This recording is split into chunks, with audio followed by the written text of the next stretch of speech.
You know, every day millions of people handle pocket change. They use it to buy a soda, feed a parking meter, or just toss it in a jar at the end of the day. Most folks don't give it a second thought. A penny is a penny, a dime is a dime, right? Well, not always. Hidden among those ordinary coins, there could be a treasure. I'm talking about a coin worth hundreds, thousands, or even more. It's a lottery ticket you didn't even know you bought.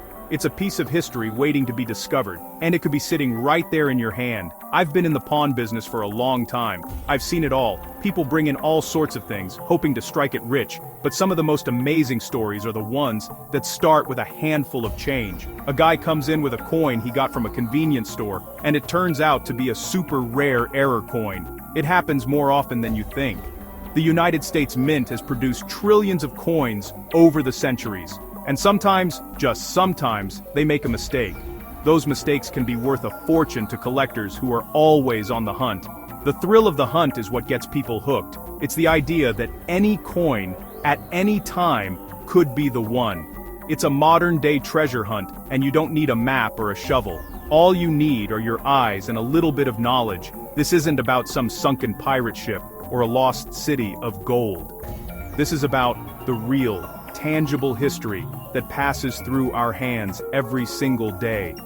The coins in your change have stories to tell, and some of those stories are worth a lot of money. It's a fascinating world, and it's open to everyone. So, the next time you get some change back, take a moment. Pause before you drop it in your pocket or a tip jar. Take a closer look. You might be holding a piece of history that's been circulating for decades, just waiting for someone like you to spot it. It's a game of chance, knowledge, and a little bit of luck. And believe me, when you find that one special coin, the feeling is incredible. It's not just about the money, it's about the story. It's about being the one who found the needle in the haystack. Let's take a trip back in time. After the American Revolution, the new United States needed its own money. Before that, people used a mix of foreign coins like Spanish dollars and English pounds. It was confusing. So, in 1792, Congress passed the Coinage Act. This created the United States Mint in Philadelphia. The very first American coins were struck in 1793. We're talking about copper cents and half cents. These early coins were big and clunky compared to what we have today, but they were a huge deal. They were a symbol of a new, independent nation. Making coins back then was tough work. Everything was done by hand. The metal was prepared, the designs were engraved onto dies, and each coin was struck one by one using a screw press.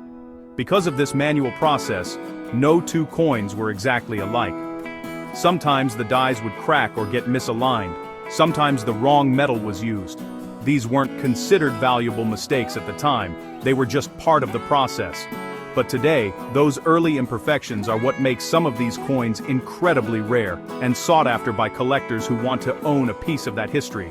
As the country grew, so did the need for more coins and different denominations. We saw the introduction of silver coins like the dime, quarter, and half dollar.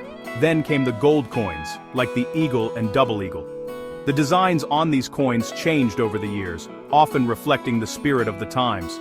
You had the Liberty-seated design, the barber coinage, and the beautiful designs of the early 20th century like the Walking Liberty half dollar and the Buffalo nickel. Each new design created a new series for people to collect, and some years had much lower production numbers than others.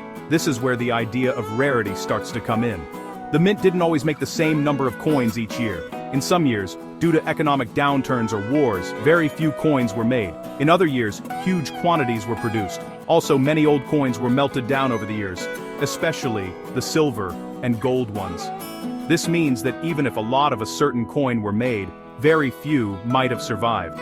It's this combination of low production, melting, and simple wear and tear that creates the rare coins that can still, against all odds, turn up in your change.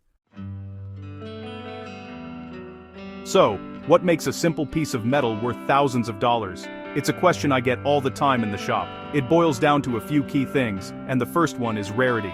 This is the classic supply and demand principle. If a lot of collectors want a specific coin, but very few of those coins exist, the price goes way up. Rarity can happen for a few reasons. Maybe the mint only made a small number of them in a particular year, which we call a low mintage. Or maybe a large number were made, but most were lost or destroyed over time. The next big factor is the coin's condition, or what collectors call its grade. A brand new, shiny coin that looks like it just left the mint is going to be worth a lot more than the same coin that's been banged around in people's pockets for 50 years. A worn-out coin might be barely readable, while a high-grade coin will have all its original details sharp and clear. This is why you hear collectors talk about terms like mint state or uncirculated. A common coin in perfect condition can sometimes be worth more than a rare coin in poor condition. It's all about preservation. Then you have the really exciting stuff: errors and varieties. This is where the mint messes up. A variety is an intentional change to a coin's design that might only happen for part of a year, like changing the size of the date. An error is a straight-up mistake. Maybe the coin was struck twice, creating a doubled image. Maybe it was struck on the wrong type of metal, like a penny on a dime planche.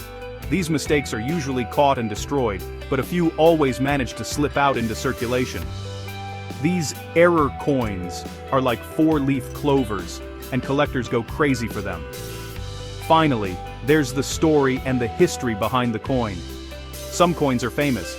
They have a known history, or are tied to a significant event. The 1909 SVDB Lincoln cent, for example, is famous because the designer's initials were removed after a public outcry, making the first version with the initials very rare. The story adds to the coin's appeal. It's not just a piece of metal, it's a historical artifact. When you combine rarity, high condition, a cool error, and a great story, that's when you get a coin that can be worth life-changing money. I've seen some incredible things walk through my door, but the stories about rare coins found in pocket change are some of my favorites. They prove that treasure hunting is still alive and well. I remember one story about a teenager who was helping his dad search through rolls of pennies from the bank. It's a common hobby. They were looking for wheat pennies, which are old pennies made before 1959. After hours of searching, he found one that looked different. It was a 1972 Lincoln cent, but the date and letters were all doubled. It was a classic double die error, and it turned out to be worth several $100s. Not bad for a penny. Then there are the stories that sound like they're from a movie. A few years back, a man in Tennessee was going through his late father's old belongings. He found a lunchbox full of coins his dad had collected. He almost took them to the bank to cash them in. But he decided to look them up first, just in case. In that box, he found not one, but 5 1943 copper pennies. I'll talk more about that coin later, but just know it's one of the most famous rare coins in the world. Each one was worth a fortune. The man went from having a box of old pennies to being a millionaire, all thanks to his father's quiet hobby. Another great story is about a woman who bought a pack of gum at a gas station. The cashier gave her a few coins back in change, and she didn't think anything of it. Later that day, she was putting the coins in a jar and noticed one of the quarters looked odd.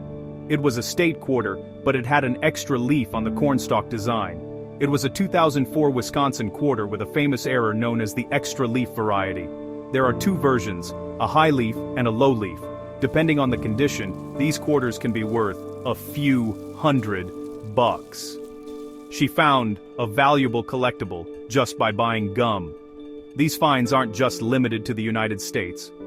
A collector in the United Kingdom was looking through a bag of 50-pence coins and found one with a special design. It was a commemorative coin for the Kew Gardens, but it was from a year with an extremely low mintage. Only about 210,000 were ever made.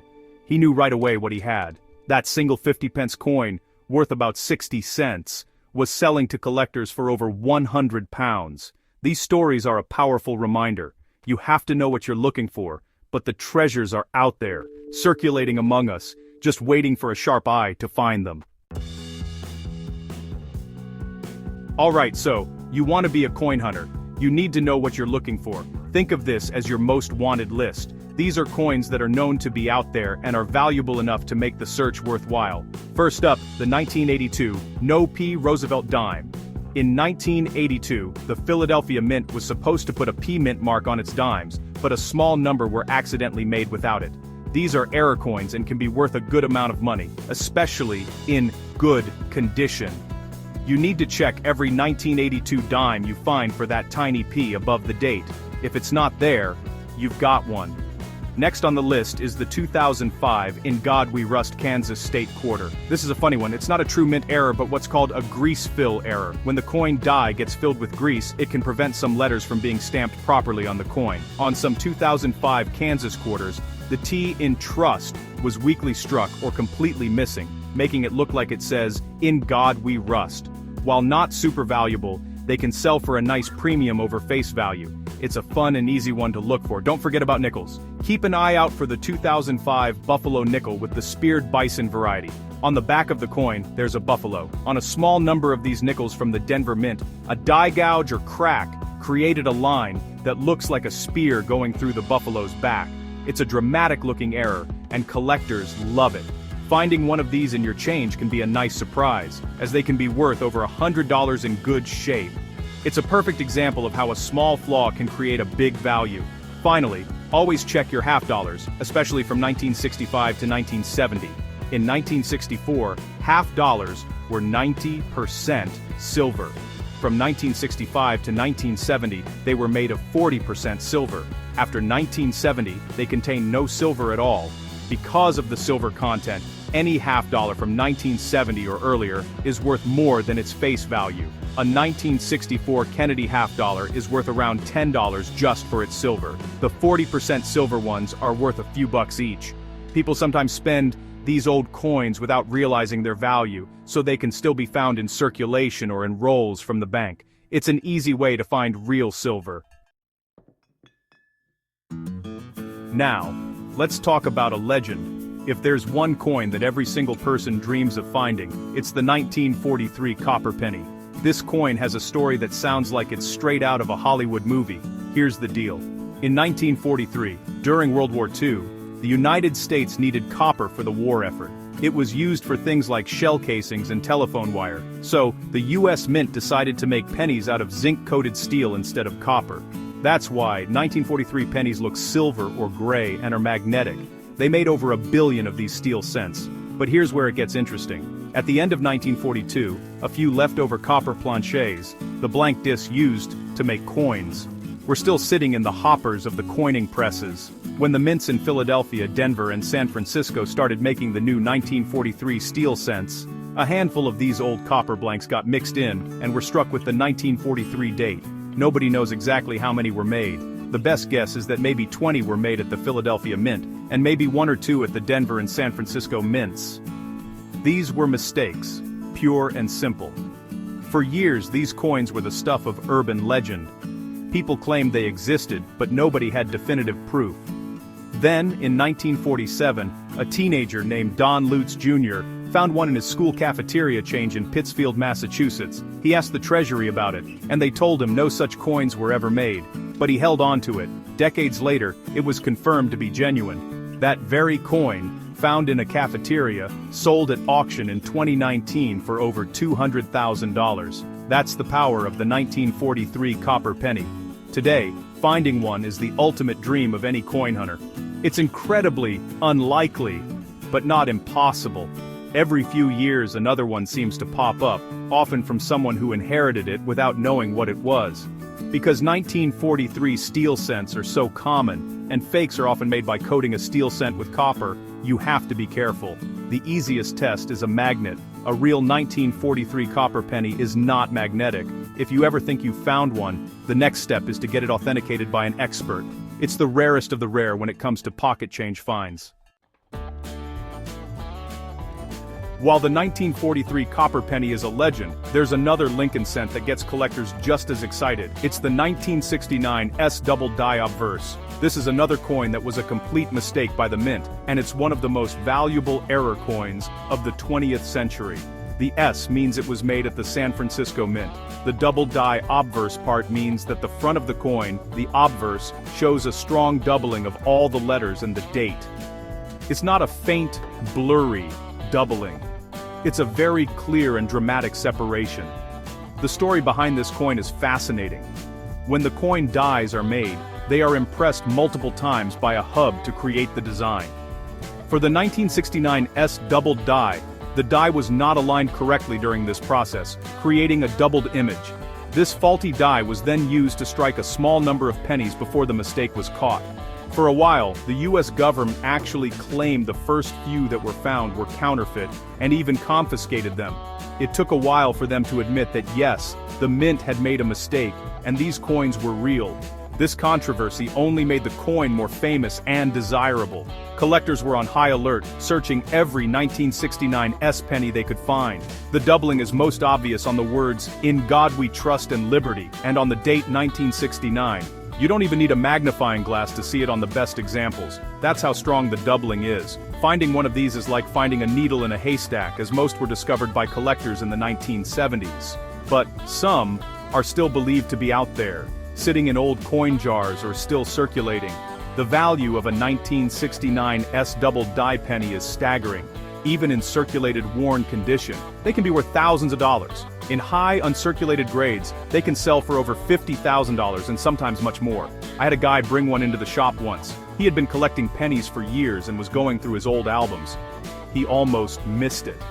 When we looked at it under the microscope, there was no doubt. It was the real deal. His hands were shaking. Finding a coin like that is a once-in-a-lifetime event for any collector. So you're inspired. You want to find your own treasure. Where do you start? The good news is, it's easy to begin. You don't need expensive equipment. Your best tools are your eyes, a good light source, and maybe a simple magnifying glass. The first step is just to pay attention. Start by looking at the change you get every day from the grocery store, the coffee shop, or the vending machine. Instead of just throwing it in your pocket, take 10 seconds to look at the dates and mint marks on each coin. A great way to get a lot of coins to search is to go to your local bank and ask for rolls of coins. You can buy a $25 box of pennies, a $100 box of nickels, or whatever fits your budget. This is called coin roll hunting. You can then sit down at home and go through them one by one. You're looking for old dates, key dates with low mintages, silver coins, and of course, any errors or varieties. It's a numbers game. The more coins you look through, the better your chances of finding something good. What should you look for? Start simple. For pennies, look for any made before 1959, the wheat pennies, and check for the rare ones I've mentioned, like the 1943 copper or 1969 S double die. For nickels, look for the speared bison and any nickels from the war years, 1942 to 1945, with the large mint mark on the back, as they are 35% silver. For dimes and quarters, check the date. Any dime, quarter, or half dollar, dated 1964 or earlier, is 90% silver, and is worth many times its face value. If you think you've found something special, the first thing to do is to handle it carefully. Hold it by the edges to avoid getting fingerprints on the surface. Don't try to clean it. I can't say this enough. Cleaning a rare coin can strip its original surface and destroy its value. Collectors want coins with their natural patina. To find out what you have, you can buy a simple coin guide like the Red Book or search online for the coin's date and description. If it seems promising, you might want to show it to a reputable coin dealer or consider sending it to a third-party grading service like PCGS or NGC to have it authenticated. So, there you have it. The world of coin collecting isn't just for rich old guys with fancy collections, it's for everyone. It's a hobby that connects you to history, to economics, and to the thrill of the hunt. Every single coin in your pocket has been on a journey. It has passed through thousands of hands, traveled across the country, and been part of countless transactions. And every once in a while, one of those coins is special. It carries a secret, a mistake, a rare date, a forgotten history, that makes it a treasure in disguise. The stories of people finding a fortune in their change are real. They happen. But even if you don't find a 1943 copper penny, the search itself is rewarding. You'll learn to see everyday objects in a new light. You'll learn about American history in a hands-on way. You'll find old wheat pennies, silver dimes, and maybe a few interesting error coins. Each find is a small victory, a little piece of treasure that you rescued from being lost forever. It's a hobby that costs almost nothing to start, but the potential rewards are huge. My advice is simple. Start looking. Check your pockets. Check that jar of change on your dresser. Go get a few rolls of coins from the bank and see what you can find. You have nothing to lose and a whole world of history to gain. It's a treasure hunt where the map is the change in your hand and the treasure is a piece of the past. You never know what you might find. You could be the next person to walk into a shop like mine with a story that starts with, "You won't believe what I found in my pocket change." In my business, I've learned one thing for sure. Either buy baus paper, circle wine. But das person bin berber value kazer. You buy das value is where you find it. And sometimes, you find it in the most unexpected places. The next time a cashier hands you a few coins, don't just see them as a nickel, a dime, and a penny. See them as possibilities. One of them might be your lottery ticket. One of them might be a rare piece of history. The adventure is out there, passing from hand to hand every single day. All you have to do is look. Good luck, and happy hunting.